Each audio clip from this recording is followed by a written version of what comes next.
등에 만들어진 책으로 고대 중국을 무대로 역사와 인간을 탐구한 사마천의 명저이다. 사기 130권은 봉기 12권, 표 10권, 서 8권, 세기 30권, 열전 70권의 옥으로 나누어져 있다. 연대를 따라 평면적으로 기록하는 편연체가 아니라 역사의 모습을 입체적으로 부각하는 기전체로 썼다. 인트로. 예.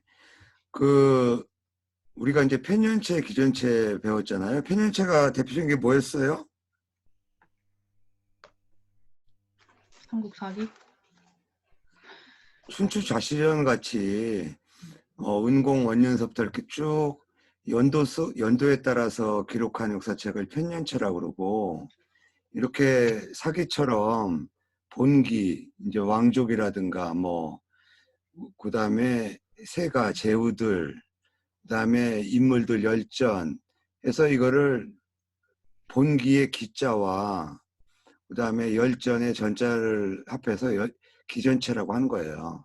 근데 이제 본기와 열전만 있는 게 아니라 표도 있고 서도 있고 세가도 있고 그렇죠. 네. 그러니까 사기라는 책이 기전체의 원조고 중국 25사 정사의 이제 대표라고 할 수가 있는 거죠.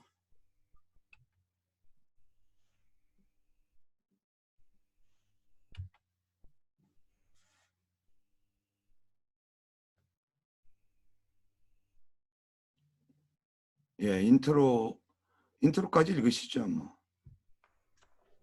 인트로. 사기는 한 나라의 사상가 사마천이 저술한 역사서로 중국의 전설 시대부터 하운주 춘추 전국 시대 진제국의 통일과 와해를 거쳐 BC 2세기 한세국 초기에 이르기까지 방대한 역사가 기록되어 있다. 이 시대는 사상적으로나 사회 경제적으로나 인류사의 대변혁기라 할 수 있는데, 사기는 그 시대를 이해하는 데 결정적인 단서를 제공한다. 그러나 단순한 사료로서가 아니라 사상서, 문학서로서도 널리 익히는 것은 사마천의 냉철한 시선으로 관찰된 인간의 모습이 살아 움직이듯이 기술되어 있기 때문이다. 기전체로 쓴 사기의 스타일은 한서 이후의 중국 역사서로 이어진다. 그러나 사마천의 다양한 시각과 가치관으로 묘사된 사기의 버금가는 저술은 없다고 할 수 있겠다. 사마천이 태어나고 죽은 해는 명확하지 않지만 BC 2세기에서 BC 1세기에 걸쳐 한무제의 치세에 살았던 것만은 분명하다. 그는 아버지의 뒤를 이어 태사령이 되어 역사 편찬에 종사했다. 그러나 한때 비운의 패장 일흥을 변호하다가 궁형을 당했다. 그는 감옥살이를 하다가 추록한 뒤 그 굴욕을 역사서 편찬 사업으로 이겨내려 했다. 그는 이렇게 말했다. 나는 궁형을 당한 다음 깊이 생각해 보았다. 생각건대 공자는 어려운 여행 중에도 춘추를 지었고, 구런은 추방된 뒤에 걸작인 장시 이소를 지었다. 또 좌구명은 실명한 뒤에 역사서 국어를 편찬했다. 이처럼 인간이란 마음속에 깊은 불만이 쌓이고 자유롭게 살아갈 수 없을 때 과거를 이야기하고 미래를 생각하는 존재이다. 사기의 음울한 표현과 날카로운 통찰, 부조리에 대한 분노에는 그런 사연이 배경을 이루고 있었던 것이다. 네, 제가 봐도 논어다음으로 그 불후의 명작으로 볼 만한 게 이 사기라는 책인데,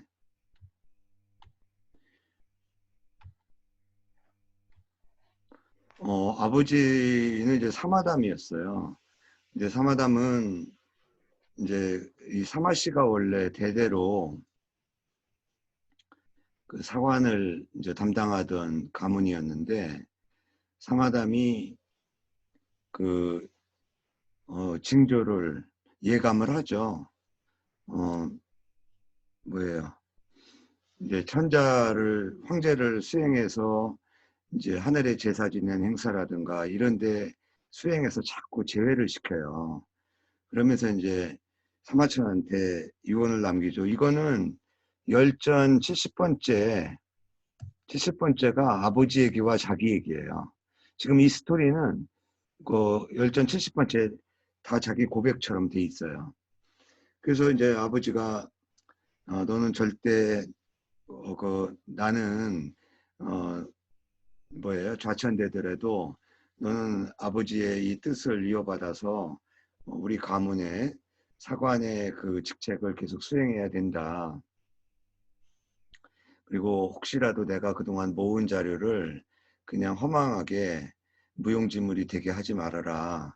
이런 부탁을 받았어요. 근데 이 한무제 당시인데 그 사마천하고 친한 친구가 이릉이라는 장군이 전쟁에 나가서 포로로 잡혀요. 그럼 뭐 자살하거나 이렇게 돼야 되는데 그 전쟁 과정이 그 이릉 장군의 잘못이 아니라 보급로가 끊겨가지고 그 체포된 거거든요. 근데 오히려 그 적군과 그 어울리는 이런 이제 보고가 들어오니까 한무제가 진노했어요. 진노해가지고 그 용서를 못하고 사마천한테 제안을 하는 거예요. 넌 용서할 수 없으니 죽기 싫으면 50만 양을 속전으로 내든가 아니면 궁형을 당하든가. 근데 아버지 유언 생각하니까 죽을 수는 없잖아요. 그래서 궁형을 자처했어요. 그래서 참 이건 뭐 거의 그 만들어 지어진 이야기가 아니라 본인 고백도 그러하고 본인의 그 열전 70번째 마지막 거기에 나오는 얘기예요. 그래서 많은 그 호사가들이 이제 그런 얘기도 하는 거죠. 사마천에 기본적으로 반영된 그 뭐예요? 여성과는 좀 뭐라 그럴까 좀 히스테리적인 그런 게 있다. 그 이유는 궁형을 당해서 열등감에서 비롯된 것이 아니냐 그런 평가를 많이 하는 거고요. 이런 기전체가 이제 무제 때니까 그 전한 때의 대부분의 내용은 그 사기에는 다 기록되지 못했을 거 아니에요. 그러니까 이제 그 한서, 이제 반고의 한서에 전한 게 이제 기록됐고 또 후한의 전반적인 얘기는 범, 범, 뭐예요? 누구예요? 범중엄인가? 예, 이제 후한서에 기록되어 있고 이런 식으로 이제 역사가 이제 사서가 기록되는 것이죠.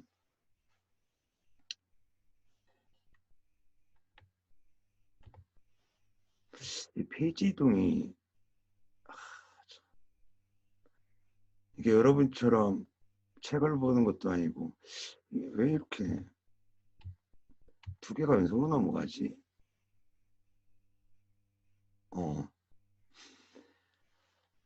그 다음에 이 얘기도 내가 논문에도 인용했던 얘기인데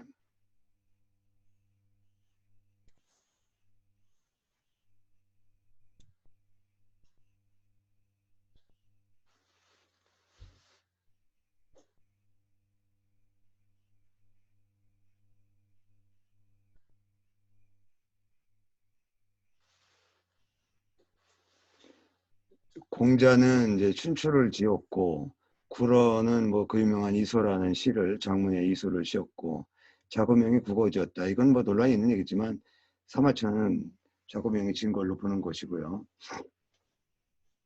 그럼 여러분들은 안소연이나 김진 선생은 여기 마음속에 깊은 불만이 안 쌓였어요? 쌓일 땐 술을 한잔 하지요. 아주 대놓고 요새 그냥 술 얘기를 하고. 김민희 선생님 어때요?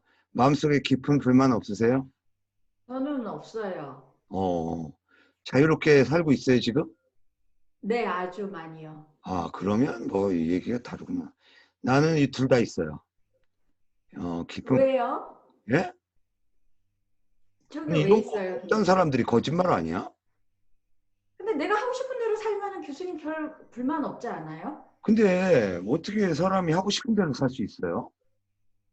아니, 그리고 자기가 못하는 거에 대해서는 그냥 버리면 되잖아요. 진짜 자유인 같은 얘기를 하네. 아니, 아니, 안 되는 거에는 그냥 안 선생은 내가 볼 때 불만이 있을 것 같은데 불만이 없어? 저도 불만은 근데 크게 없어요. 그래요. 네. 그러면 두 분이 나보다 오히려 인생을 잘 살고 계시는구나. 근데 나는 이 사마천의 말에 공감이 되거든요. 과거를 얘기하고 미래를 생각한다. 뭐 미래라고 왜 뭐 많이 남아 있지는 않겠지만 별로 그 사마천의 이 말이 와닿지 않는구나. 그다음에 그럼 본기 안 선생님 읽으세요.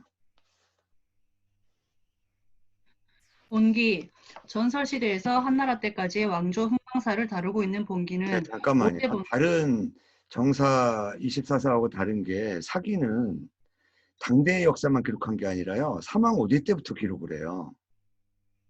이게 또 아주 유별나게 특이한 거죠. 또 하나는 여기 하나하나 볼까요?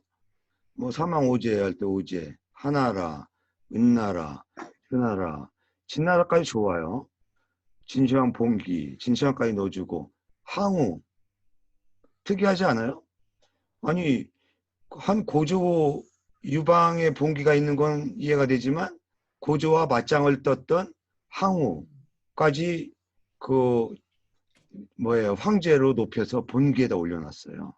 그 다음에 여우는 누구냐면 고조의 부인이에요.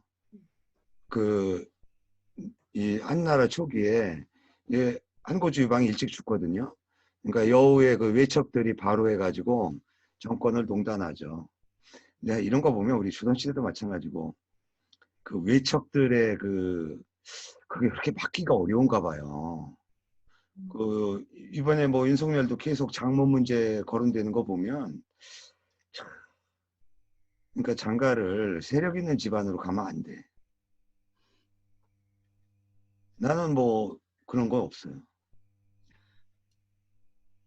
그 다음에 이제 효 문제. 그 다음에 또 하나 여러분이 기억해야 될 거는 한나라 때 가장 그 단행본으로 강조됐던 고전이 효경이에요. 효경이란 말은 공명 때는 없었잖아요. 그 효경을 누가 지은 거냐 논란이 많은데 한초의 유학자들이 편집했을 거라는 게 정설이에요. 효경에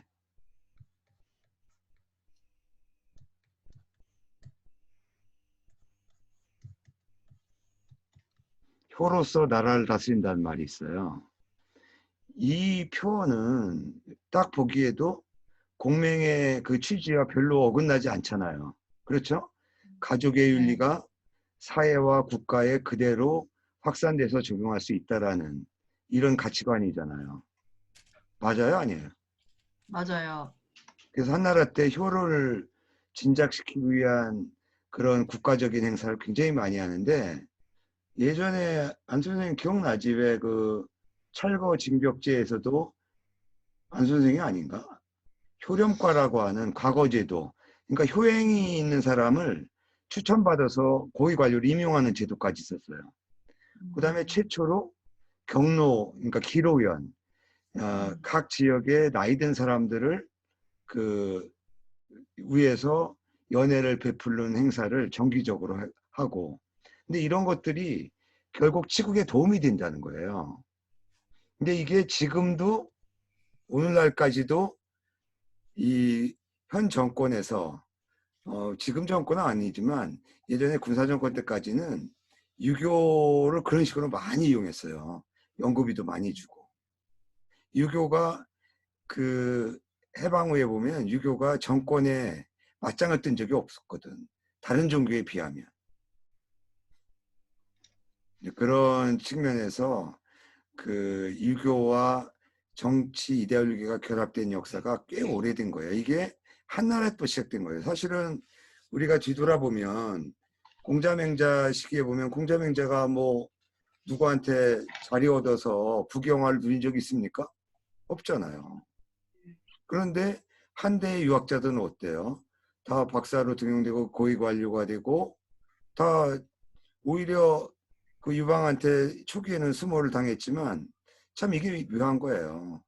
자기가 기득권을 딱 잡고 나면 아까 얘 얘기도 마찬가지지만 얘가 고리타분하다고 생각하는 사람들 있잖아요. 그 사람들이 일정한 위치에 가보세요. 그럼 얘를 더 차려요. 더 요구한다고요. 왜? 그게 편하거든. 그 어떤 조직 질서나 국가 질서를 유지하는 데는 법만 가지고 안 되는 게 너무 많잖아요. 법의 규정성이라고 하는 것은 한계를 가지잖아요. 그러면 나머지 여백은 뭘로 채워요? 관습이라든가 예의, 어떤 관행으로 채워야 되잖아요. 근데 관습이나 관행은 기본적으로 누구한테 유리해요? 기득권한테 유리한 거예요. 이해되십니까? 예. 그러니까 지금 우리나라 시점은 어때요? 이런 거에 대한 저항 운동이 일어나는 거예요.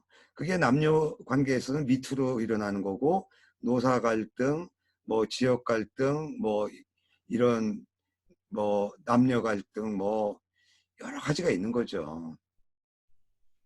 그러니까 이런 것들은 장기적으로 보면 풀어야 되는 거예요. 그래서 그렇게 효를 강조했기 때문에 이제 그 한 제왕이 황제가 죽고 나면 이제 시호를 붙이게 되는데 시호 앞에다가 효자를 다 넣어요.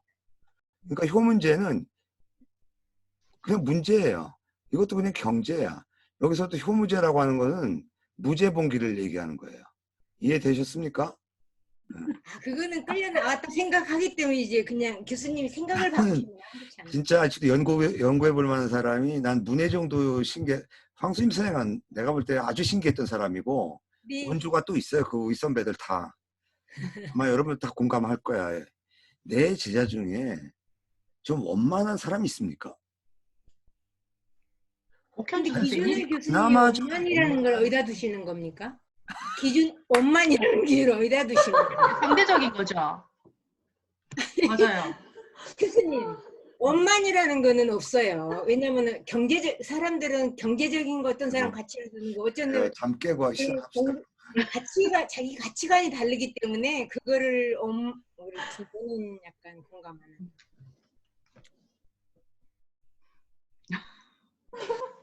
근데 나는 여러분한테 솔직하게 얘기하는 게 사마천 요게 이제 열전 70번째니까 번역판 있잖아요.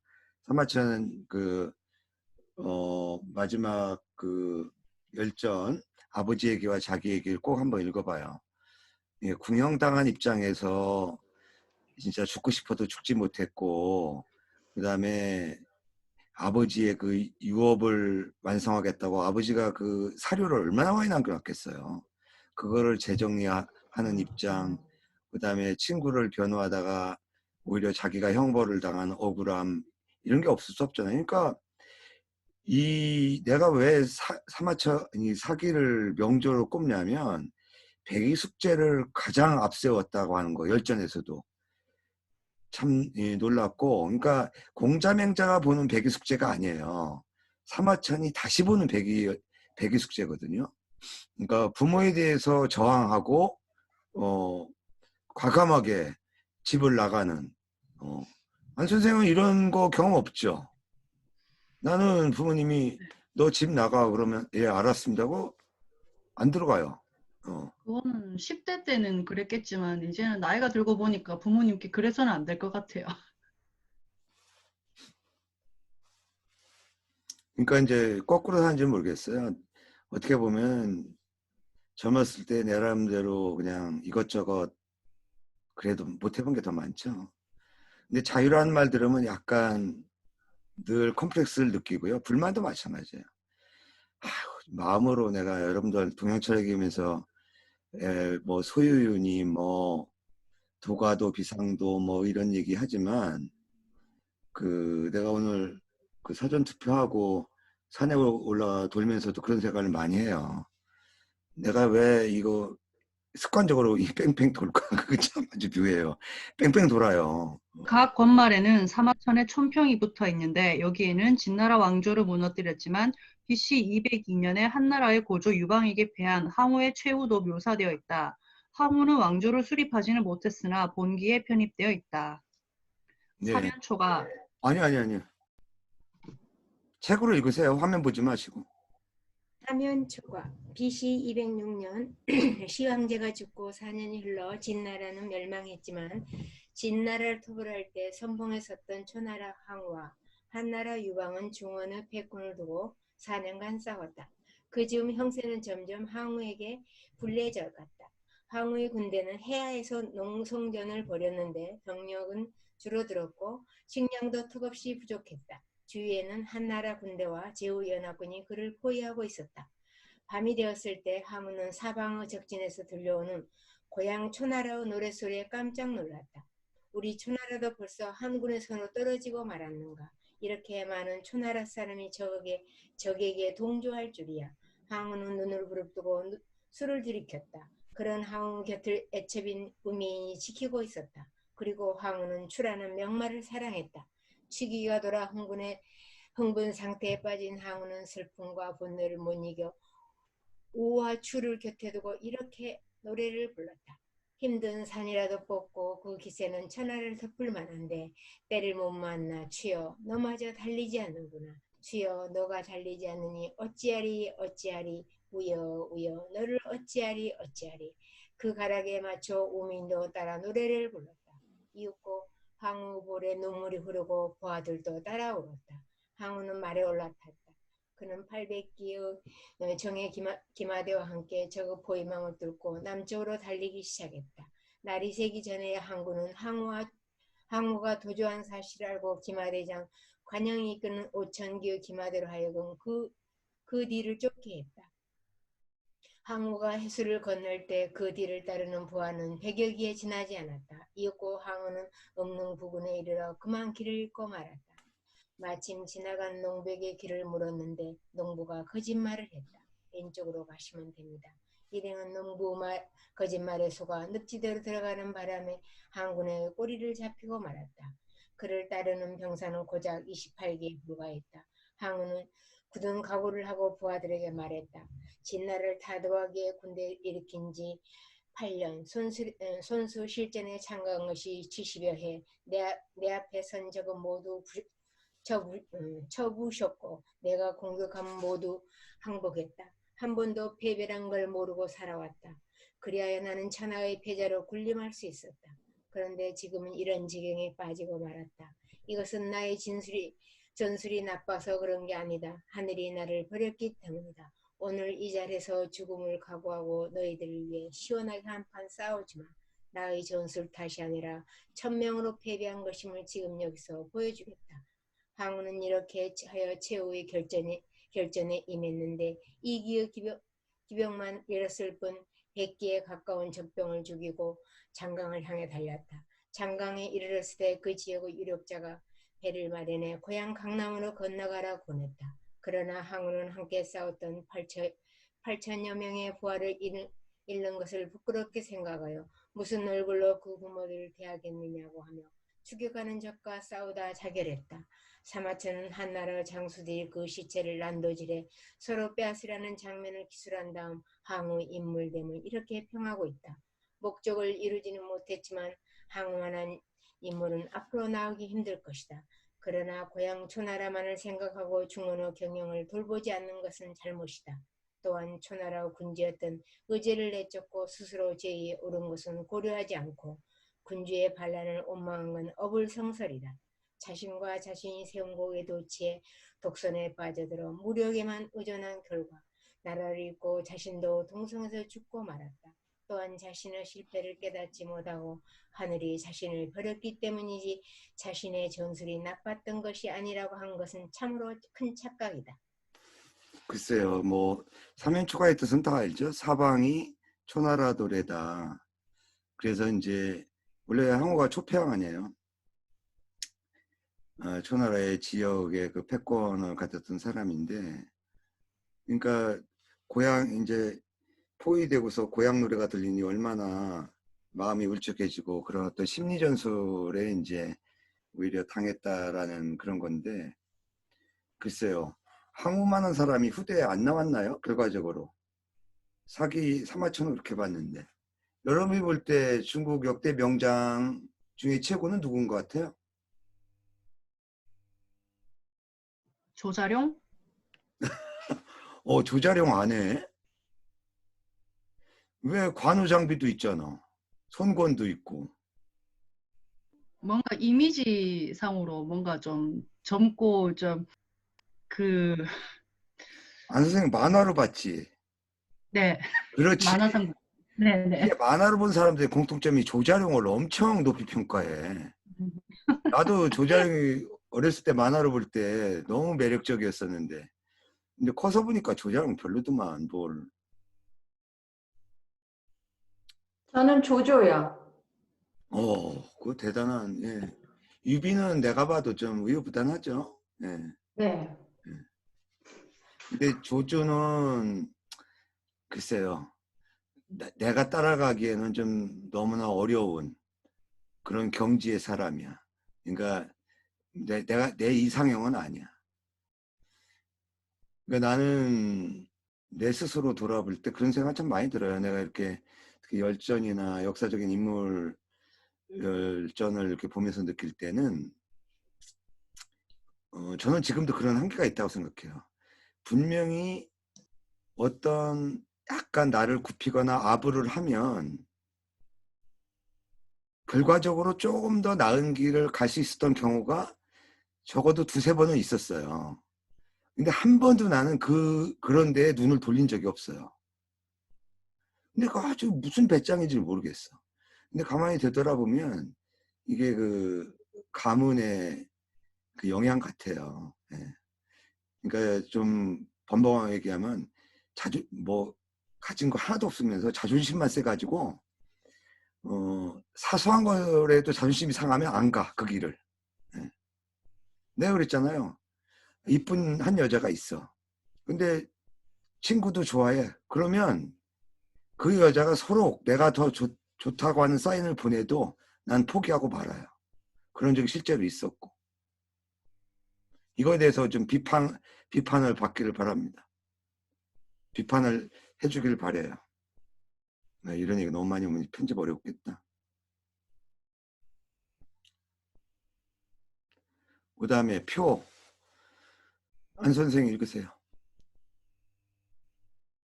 연표 부분이다. 이것도 평면적으로 기술하지 않고 왕조와 춘추시대 이전의 제후, 전국시대의 칠국, 한나라 때의 제후, 왕족, 중신 등 10건으로 분류해 복잡한 관계를 한눈에 알아볼 수 있겠다.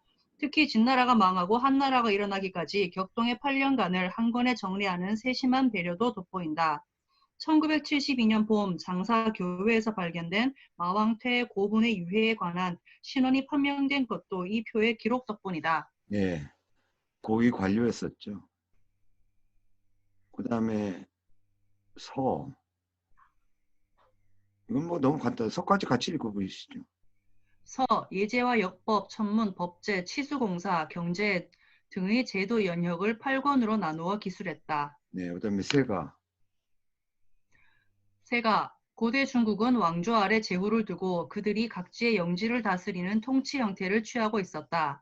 BC 8세기 이후에 이르면 주 왕조의 통제력은 점차로 약해지고 제후의 영지는 사실상 독립국의 형태를 띠고 서로 대립하며 패권을 다투게 된다.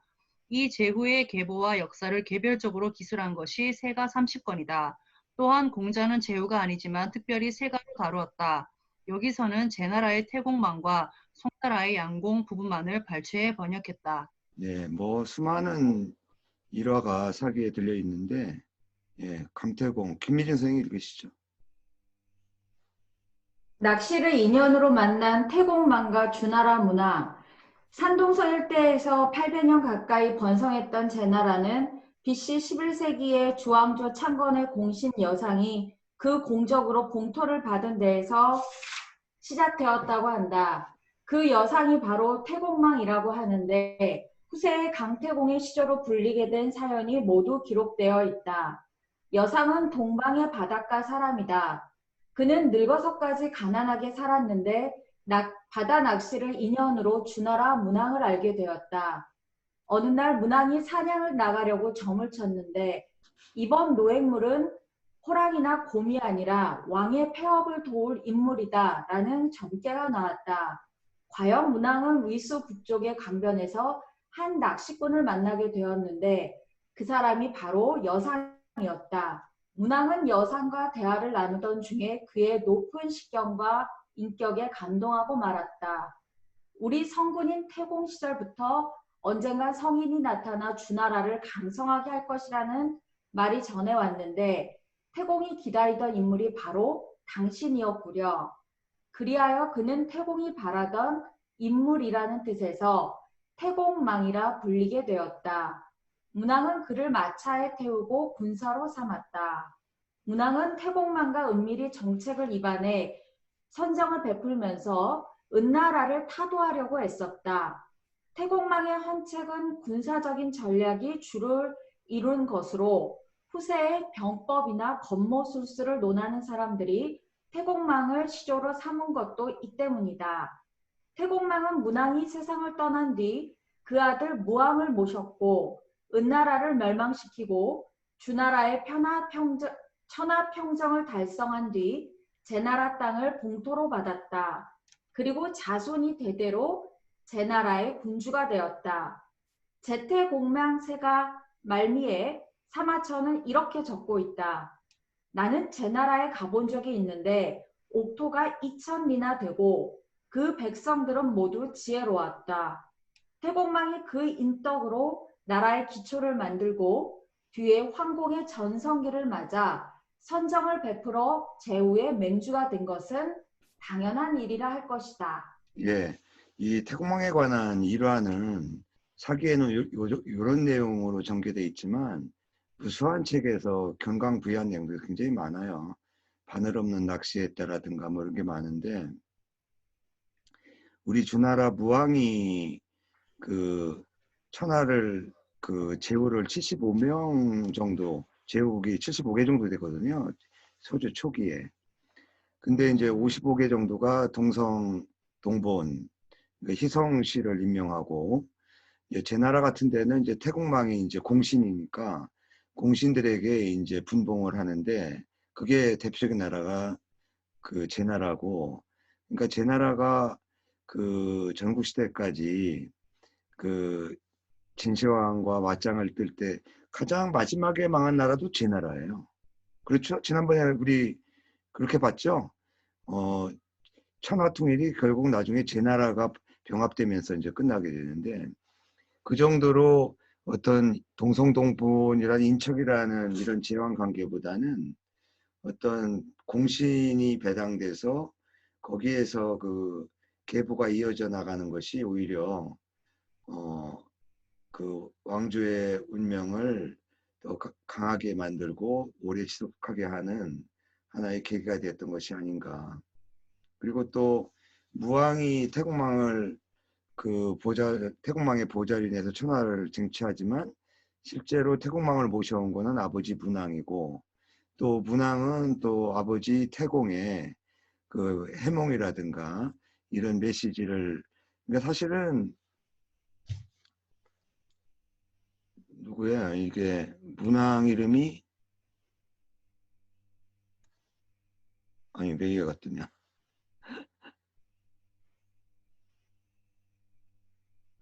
언제나 이게 자유롭게 돼.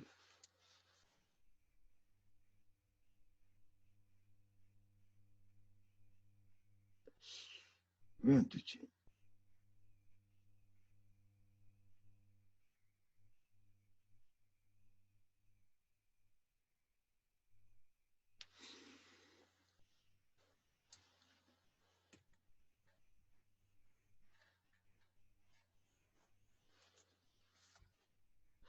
이유를 모르겠네.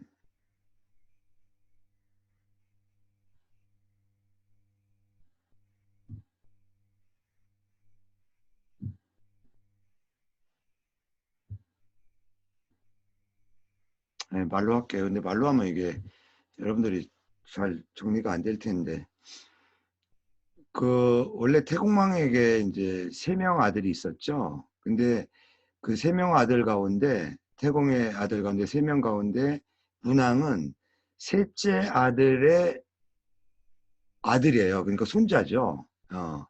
그러니까 태공망의 아버지인가?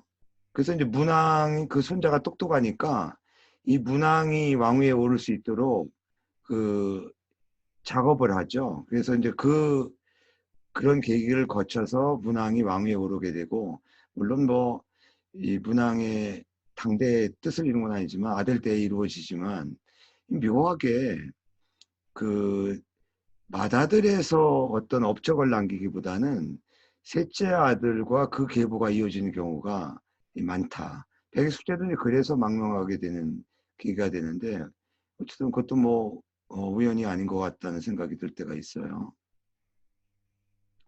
그 다음에 요거는 송양지인으로 너무나 유명한 거죠. 예. 읽으세요. 누가 안 읽었죠? 제가 읽어야 됩니다. 예. 쓸데없이 베푸는 인정을 뜻하는 송양의 인.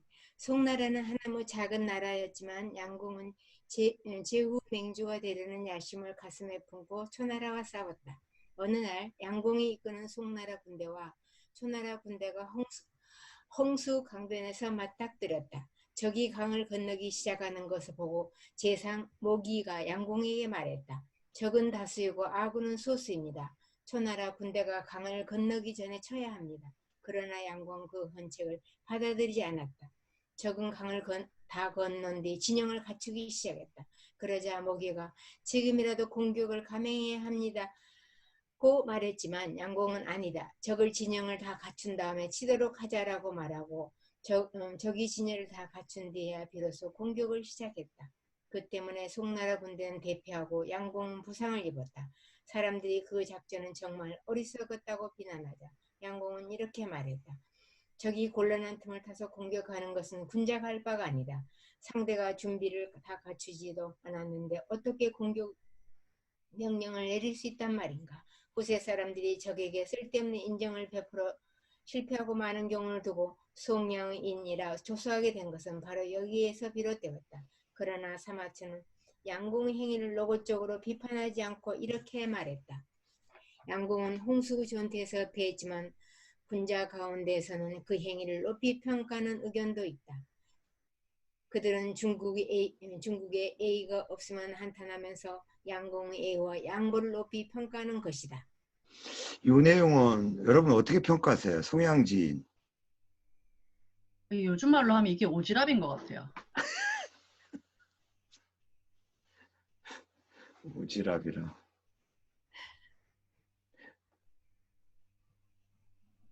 이거는 도저히 오늘날엔 적용하기 어렵겠죠? 네. 근데 저건 어때요? 우리가 이제 요새 이제 그 유세를 하는데 서로 그 선거전에서는 상대방의 약점을 물고 늘어질 수밖에 없잖아요. 예. 그런 거 보면 참 정치판 참 보기 그렇죠. 예. 근데 아무리 이해해 주려고 해도 일부 정치인들의 그 막말은 그게 정치공학에서는 필요하다고 하는 사람이 있어요. 근데 그렇게까지 해서 표를 구해야 될까? 참,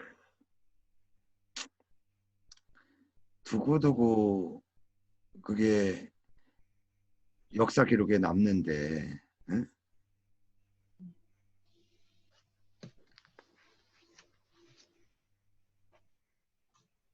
그 다음에 열전, 예. 예, 한 문단 더 읽으세요. 열전. 역사가 딱히 제왕이나 제후에 의해서만 만들어지는 것은 아니다. 사마천은 사상가와 정치가, 장군, 관리, 협객, 상인, 시정의 인물에 이르기까지 많은 사람들의 전기를 열전 70권으로 묶었다. 제1권 백이열전은 역사의 파도에 흔들리며 살아야 했던 인간의 마음을 주제로 했고 제69권 화식열전은 경제와 경제인의 업적을 두었는데 전체적으로 치밀하게 구성된 하나의 작품이라고 할 수 있다. 네, 여기에는 뭐 일자열전, 점쟁이 열전도 있고요. 자객열전도 있고 사기를 여러분들이 다 읽지 못해도 열전은 꼭 읽으시길 바랍니다. 황 선생님은 예전에 미예과에 있을 때 사기열전 같이 들었었죠? 그때 책도 다 샀죠? 네, 책도 읽고 그러니까 근데 열전 요즘에 몇 가지나 읽으신 것 같아요? 많이 읽었는데 마음에 드는 부분만 읽었던 것 같아요. 지금 뭐 기억나는 열자 열전, 일자 열전 뭐 이런 등등. 안영열전. 네, 자객 열전 뭐 자객열전은 대부분 영화로 영상화됐죠. 물론 뭐 그 픽션으로 많이 가공한 것들인데,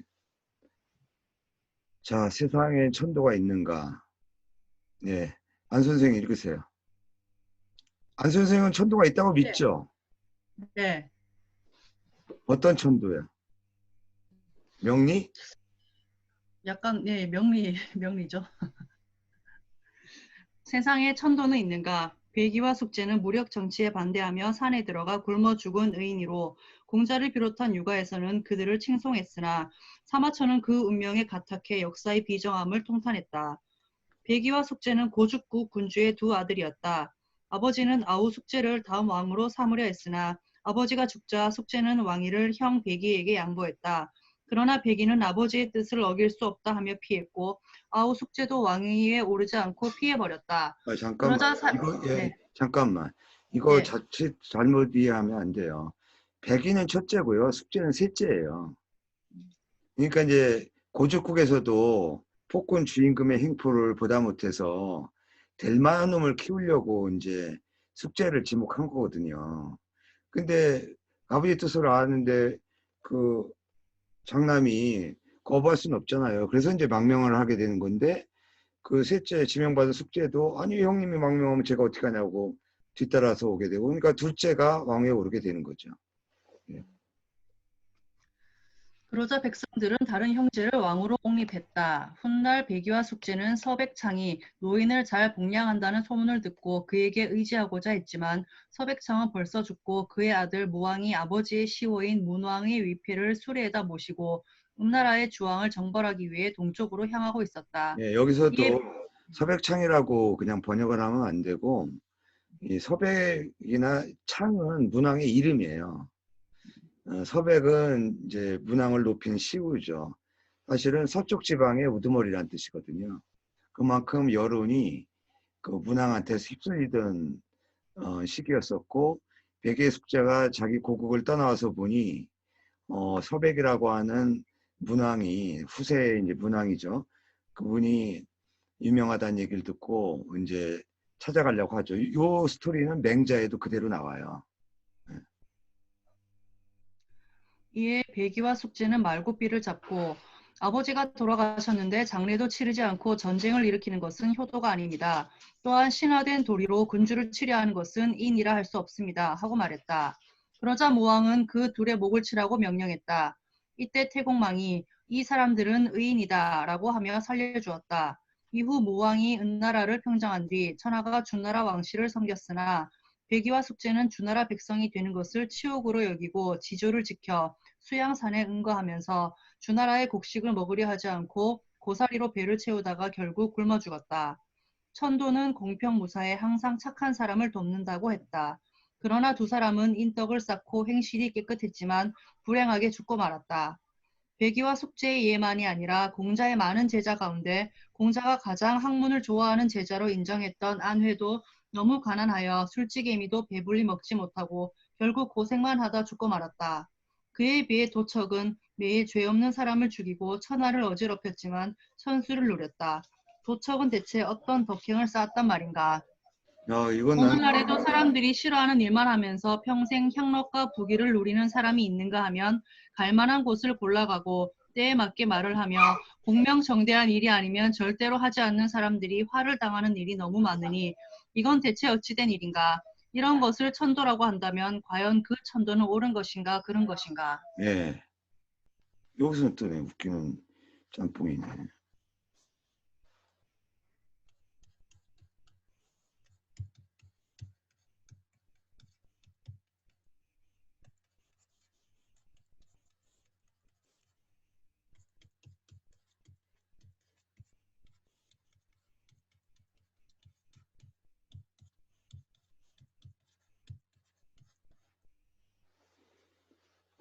이건데요. 천도는 친애하는 바가 없고 항상 선인과 함께한다.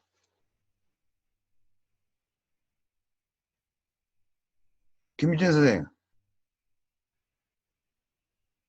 네, 이 화면 보이죠? 네. 어떻게 생각해? 저는 일정 부분은 그래도 맞다고 생각을 해요. 근데 근데 아닐 수도 있고 뭐 그럴 수도 있고. 아닐 수도 있고 그럴 수도 있고. 아니 사실 이런 데 대해서 우리가 좀 생각해 볼 점은 뭐냐면, 그렇다면 결과적으로 최종 결과적으로 그렇다는 것이냐. 우리 현실 보면 안 그렇잖아요. 우리 주변에 보면 여러분들 진짜 누가 봐도 공평무사하고 열심히 노력한 사람이 제대로 대우받는 경우가 많습니까? 그렇습니까? 많지는 않죠. 아니 여기 보세요. 항상 선인과 함께한다. 근데 노자 도덕경에 뭐라고 돼 있어요? 또 불일치. 천지는 사랑하지 않고 성인도 사랑하지 않는다. 복덕 그러니까 불일치는 어디서 나오나요? 공평무사한다는 건데 항상 선인과 함께한다. 이걸 어떻게 번역해야 될까요? 근데 사마천이 선인을 착한 사람이라고 보는 거예요. 훌륭한 사람. 근데 이 천도무친이란 말이나 천지불인, 성인불인은 뭐죠? 편애하지 않는다는 의미잖아요. 네. 편애하지 않는다는 의미지 항상 뭐 훌륭한 사람과 함께한다? 이거는 일종의 편애 아니에요? 그렇죠. 뭐 그런 의문이 좀 들어요. 제가 그 내 생각은 아닌데. 사마천을 좀 좋아하는 이유 중에 하나는, 그 뭐라고 그래요? 우리 그 요즘 아이들은 아이돌에 대해서 그런 걸, 그걸 뭐라고 그러죠? 자기를 투영시켜서 보는 걸 뭐라고 그러지? 그거 뭐 있는데. 어쨌든 시간도 막 1시간이나 지나버렸네. 항상 한- 선이에게 준다고 대시도 생각할 수 없어? 선인에게 준다. 왜냐, 충견은 친함이요. 친하게 아까 친하는 바가 없다면 친하는 바가 없다면 자, 없는데 오늘은 이걸로 마무리하고